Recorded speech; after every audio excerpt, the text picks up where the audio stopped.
जय हिंद दोस्तों, हम इस वीडियो में जानेंगे कि जो चीन हमेशा भारत से युद्ध लड़ने की गीदड़ भक्ति देता रहता है और जो ड्रैगन सुपर पावर बनने का सपना देखता है, उस चीनी सेना की आखिर क्या क्या कमजोरियां हैं। और आगे बढ़ने से पहले यदि आपने हमारे चैनल को सब्सक्राइब नहीं किया तो प्लीज सब्सक्राइब कर लीजिए, क्योंकि हम ऐसी बहुत सारी वीडियोज आपके लिए लाते रहते हैं। सो बिना किसी तरीके इस वीडियो को स्टार्ट करते हैं। तो लेट्स स्टार्ट।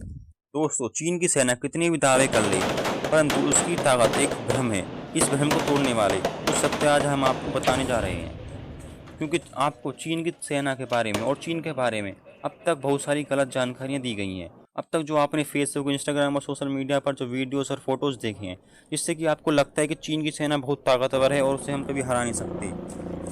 और परंतु यह आपका केवल वहम है, क्योंकि चीन पूरी वर्ल्ड की मीडिया में अपनी तारीफ, ताकत और दबदबा बनाने के लिए 10 बिलियन यूएस डॉलर खर्च करता है, जो कि इंडियन रुपीज़ में 75,000 करोड़ रुपए होते हैं। इतने रुपए की वजह से हम सब लोग उसके प्रोपेगेंडा में फंस जाते हैं।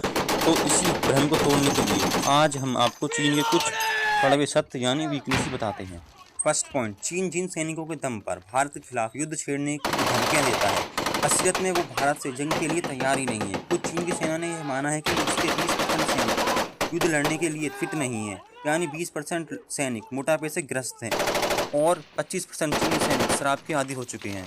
सेकंड पॉइंट, भले ही चीन के हथियार की क्वांटिटी ज़्यादा हो, परंतु उसकी क्वालिटी बहुत ख़राब होती है। इस बात का अंदाजा आप इस ऐसे लगा सकते हैं कि हाल ही में चीन ने पाकिस्तान को रॉकेट लॉन्चर दिए थे, परंतु जब पाकिस्तान ने उसका टेस्ट किया तो एक भी मिसाइल फायर नहीं हुई।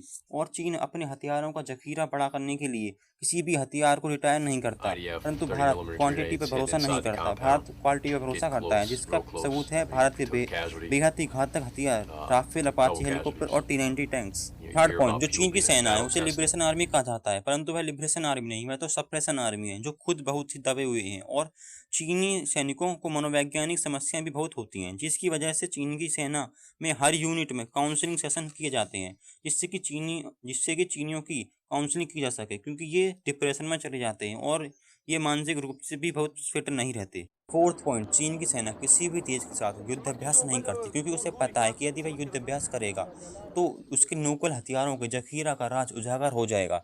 इसके लिए चीन अपने अंदर ही युद्धाभ्यास करता है, परंतु भारत बड़े बड़े मुल्कों के साथ युद्धाभ्यास करता है, जैसे कि अमेरिका, रूस, फ्रांस और ऑस्ट्रेलिया। फिफ्थ पॉइंट, भारत का हर बच्चा भारतीय सेना के साथ खड़ा होता है। बच्चा बच्चा राष्ट्रीय भक्ति की भावना से भरा हुआ होता है और हम अपनी सेना का सम्मान भी करते हैं और उसका समर्थन भी करते हैं। लेकिन चीन में ऐसा कुछ नहीं है। चीन की जो जनता है वो चीनी सेना को इतना सम्मान नहीं देती है, और वो ये समझती है कि जो चीन की सेना है वो अपने ही देश के लोगों के दमन के लिए बनाई गई है, और वहाँ की सेना भी दूसरे देशों के साथ युद्ध लड़ने के लिए नहीं, बल्कि अपने ही देश के लोगों को डराने के लिए ज़्यादा काम आती है। सिक्स्थ पॉइंट, भारतीय सेना अपनी भारत माँ के लिए पूरे जोश, बल और बुद्धि से युद्ध लड़ती है, परंतु चीनी सेना अपने देश के लिए नहीं बल्कि कम्युनिस्ट पार्टी के लिए युद्ध लड़ती है, जिसकी वजह से इनमें देश प्रेम की बहुत बड़ी कमी हो जाती है। सेवन पॉइंट, जितनी भारतीय सेना बहादुर और दुश्मन को डटकर मुकाबला करने वाली होती है, उतनी ही चीन की सेना कायर और दुश्मन को पीठ दिखाने वाली होती है। और इसका प्रमाण यह है कि सन 2015 में चीन के सैनिक संयुक्त राष्ट्र के शांति मिशन के तहत दक्षिण सूडान गए थे। वहां पर इन्होंने शरणार्थी शिविर की सुरक्षा की जिम्मेदारी दी गई, लेकिन जब विद्रोही गुटों का हमला हुआ तो चीन के ये सारे सैनिक ना तो नागरिकों को वहां पर बचा पाए, ना ही खुद की सुरक्षा कर पाए। नागरिकों की हत्या और बलात्कार होते रहे, लेकिन चीन के सैनिक अपने कैंप से बाहर ही नहीं निकले, डर के मारे। जब खुद चीन के सैनिकों के कैंप पर जब विद्रोही गुटों का हमला हुआ, तब चीन के 2 सैनिक मारे गए। तो इसके बाद चीन के सैनिक अपने हथियार और गोला बारूद छोड़कर खुद वहां से भाग गए। इससे आप अंदाजा लगा सकते हैं यह दक्षिण सूडान का किस्सा है। अभी इसी घटना में चीनी सैनिकों और भारतीय सैनिकों का अंतर आपको बताते हैं। इस वर्ष दक्षिण सूडान में यह हमला हुआ था, उसी समय भारतीय सेना की एक टुकड़ी भी वहीं पर थी, इसे रिजर्व में रखा गया था। यह भारतीय सेना के 7th कुमाऊं रेजिमेंट के जवान थे, जिन्हें हमले के बाद हालात पर काबू पाने के लिए बुलाया गया। बेखौफ होकर भारतीय सेना के इन जवानों ने उस इलाके में विद्रोहियों को भगाया और उस इलाके को अपने अंडर में भी लिया। बताया जाता है कि बाद में दक्षिण सूडान के यूएन मिशन के कमांडर ने भारतीय सेना से खुद मुलाकात की और इन सैनिकों का शुक्रिया अदा भी किया था। लेकिन सच्चाई यह है कि इसी दौरान चीनी सैनिक अपने पोस्ट छोड़कर भाग गए थे। 8th पॉइंट, चीन खुद भी यह जानता है कि युद्ध की स्थिति में उसे सैनिकों की कमी पड़ सकती है, इसलिए वह बैकअप प्लान पर काम करता है। इसके तहत चीन में सभी नागरिकों के लिए 2 वर्ष के लिए सैन्य सेवाएं देना अनिवार्य है। चीन में सेना में 35% सैनिक ऐसे ही होते हैं जिन्हें अनिवार्य सेवा के तहत वहां पर लाया जाता है, यानी इन्हें मजबूर करके सैनिक बनाया जाता है। और जो लोग सेना में जाने से मना कर देते हैं उन्हें बहुत ही बड़ी पनिशमेंट दी जाती है, उन्हें गवर्नमेंट जॉब नहीं मिलती और आपको बहुत बहुत सारी ऐसी सजाएं दी जाएंगी जिससे कि आपको मजबूर होकर भर्ती ना भर्ती होना ही पड़ेगा। परंतु भारत में ऐसा बिल्कुल भी नहीं है। भारत में तो लाखों की संख्या में नौजवान अपनी मर्जी से फौज में आने की कोशिश करते हैं।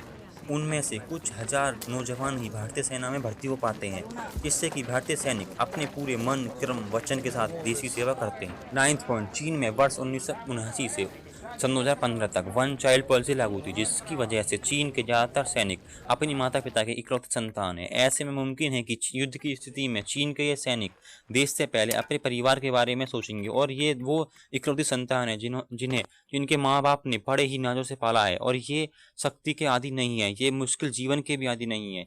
इसलिए जब ये लोग सेना में भर्ती होते हैं तब बहुत कमजोर साबित होते हैं और इनके ऊपर पारिवारिक जिम्मेदारी इतनी बड़ी होती है कि ये युद्ध लड़ने से पहले परिवार के बारे में सोचेंगे और अपने जान बचाने के बारे में सोचेंगे। परंतु भारतीय सैनिक निडरता और पूरे डिसिप्लिन के साथ युद्ध लड़ते हैं। इसका प्रमाण हमने अपनी एक वीडियो में दिया था, जिसमें हमने बताया था कि एक कैसे भारत के 120 जवानों ने मिलकर पाकिस्तान के 3000 सैनिकों 10 टैंकों को नेस्तनाबूद कर दिया था।